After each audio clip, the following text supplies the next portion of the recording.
You need a body shop? You need engine repair?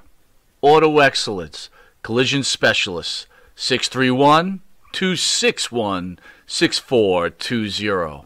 That's 631-261-6420. Auto Excellence.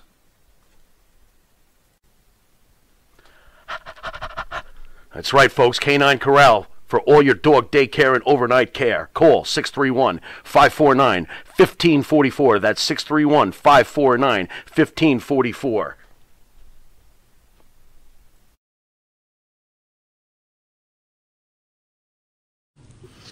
That's good to hear.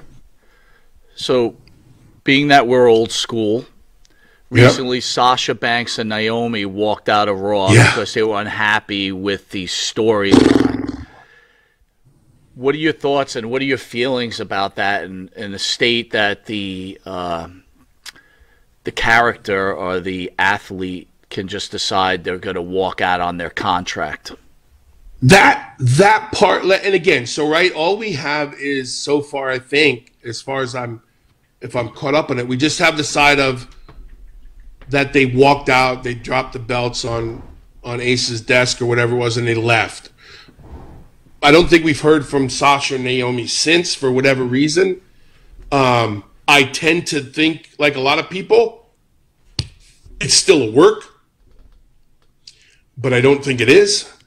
I know both of those young ladies very well. Utmost respect for them. Old school, I don't get it. Nothing justifies walking out, especially this day and age when the younger talent that's coming in now, and they're still young talent, have been given the world. Let's talk about their payday. If we're talking old school, let's talk about their paydays. Let's talk about their travel and what they're doing and what's afforded to them. That you just, or I don't like what's going on, and I'm going to leave. I can't wrap my head around that. I mean, how many times have I've been in a room, and when I say room, a locker room full of 40 guys who were pissed off and didn't like what was going on, but you did your job. And I think that's the easy part now, is that even if they love the business, they know there's other things they can be doing. So how much do you really love it? And when do we start thinking about the people that have invested all their time in the years they've been there? When do we start thinking about, forget the people behind the scenes, when do you start thinking about your fans? And while people going, yeah, good for you, you stuck up for yourself, and if you don't like it, walk out and all this other stuff. If I'm the owner of another company or someone in the industry, how do I know that's not going to happen to me next if they get upset? So again, just hearing what's been going on so far, I can't even say good for them for sticking up for themselves, because I'm not sure what the issue is. If it's creative, then I don't know. I just think there's a better way than just going, I'm going to take my ball and go home. Well, did you work with either one of those young ladies at all? Yeah. I was there from day one. I was there from day one with Sasha. I figured. So did you see something in Sasha? Because this is not the first time that this type of occurrence has happened. And again, I know nothing. I only know what I read. Right. But did you see that type of temperament from Sasha when you were training, or do you think this is just her attitude's changing? I don't think it's like, I think when people hear temperament, they think it's an angry thing. I think there's that. Is it her ego? I definitely saw as time went on, and not specifically with Sasha, I think with the whole group, I think I saw that entitlement, because they were always reminded of how important they are, and it is about them as well as they should be. But I think it was taken a step further, and like, okay, I do hold all the straws. I am, and without me, the show doesn't go on. I think that's the mentality, a lot of, I'm going to do damage to this company if I leave, and they better know it. Unfortunately, the WWE rolls on each and every week, and nothing changes, but I do see the attitude change, and I think it starts from the onset. I think if you're being told that people have the ability to speak up and all those things, and there's no chain of command, and talk to whoever you want, and some people go over everybody's head, and some people go around people, and that's the nature of any business. But I think as it comes to these younger cats in this business, I think the entitlement thing is way, way, way misinterpreted, and they think that someone's going to fold. And I think you can only use that card so many times before people call your bluff and go, well, then go do your thing. But if the story stays true, they're both under contract and can't work anywhere else, and they're not getting paid.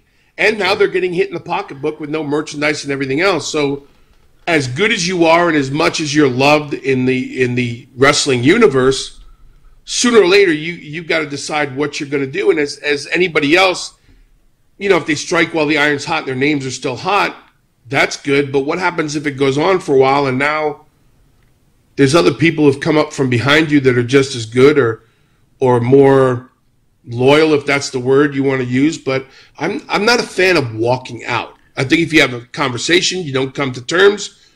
That's, you know, that's always the announcement. We came to terms with Sasha and Naomi, and, you know, whether they're future endeavored or we wish them luck in what they're going to do, or, hey, the door's open for you to come back. That's totally different than what's going on now, because now it just makes them seem like they both had a temper tantrum, left.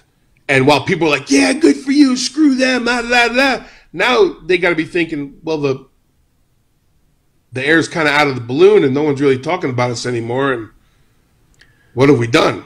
You know, so here's a two-part question for you then. I'm assuming then you agree, because today's fans always like, there's no true stars. So I'm assuming you agree with the WWE saying, we're going to be the star because we can't afford this type of thing to happen. And then my next question is, would you blame Steve Austin for opening this door that now wrestlers feel they can walk out? Because he was probably the first guy to really do this, right?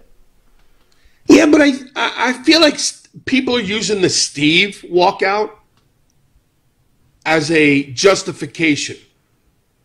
Because and I can't speak for Steve, but I'm pretty sure Steve didn't go, I'll set the tone for everybody else coming in the future. No. But I'm sure there's a lot more conversations that went on before Steve decided to do what he did. But just like everything else, people start comparing it and go, it's good enough for Steve Austin, and look who he is and what he's become. Then, geez, if I do the same thing, it's got to work out the same way. So I don't blame Steve in that. I think he's just grouped into, okay, he set the tone and everybody's following his lead. I would say if everybody went through what he was going through at the time or his situation, then maybe they could justify it. But right. I think everybody's backed the WWE into a corner and going, listen, like you said, we're the star. You guys are the players, you know. So I don't think they're going to let anybody get that big anymore, where they can literally shut the product down or make such an impact on the industry.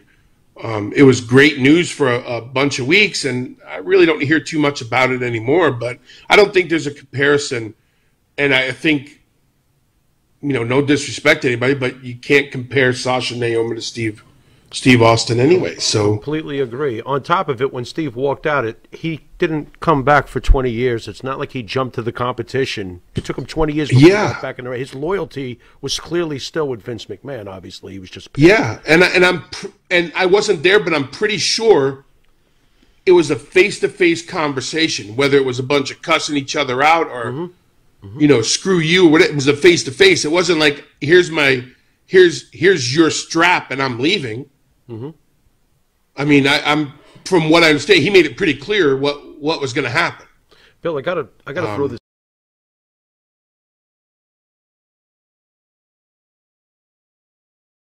What?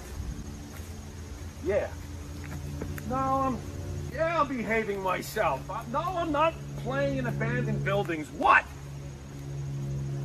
Again? Now, I suppose you had those people follow me again. Fine. Hey, this is Jimmy Farrow from Monty and the Pharaoh, and I want to thank all our subscribers. We have now passed 14,000 on our YouTube channel. But I want to ask our subscribers to take the next step for us and become a full-fledged member of Monty and the Pharaoh. Yeah, that's right, folks. There's 3 different levels to choose from. There's free shirts. There's free autographs. Just check it out and become a member of Long Island's #1 pro wrestling broadcast, Monty and the Pharaoh. Later.